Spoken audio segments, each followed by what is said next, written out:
Nöqtə, nöqtə, nöqtə. Most gəlib. Mostdan sonra isim gəlib. Article. Bir dəqiqə buradan yazım.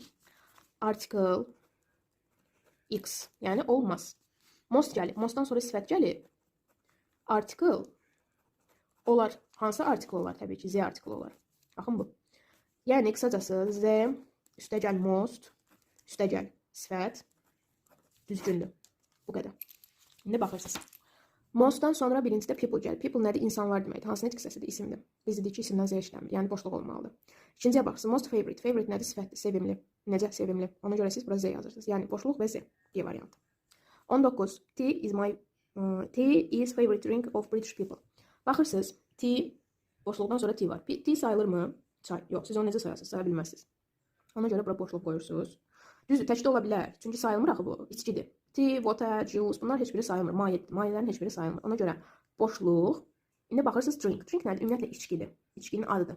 İçkini saya bilirsiniz də. Məsələn, içkiyə saya bilərsiniz ki, meyvə şirəsi. Necə, yəni belə juice formasında olan yox. Məsələn, drink olaraq seçə bilirsiniz. Onu da qısacası sayırlar. Siz necə ki, məsələn, sup sözünü saya bilmirsiniz, düzdürmü? Yemək olaraq su. Yemək olaraq, məsələn, dovqa. Onları saya bilmərik də. Biz oturub onları necə sayaq? Amma ümumiyyətlə yemək deyəndə saya bilirsiniz.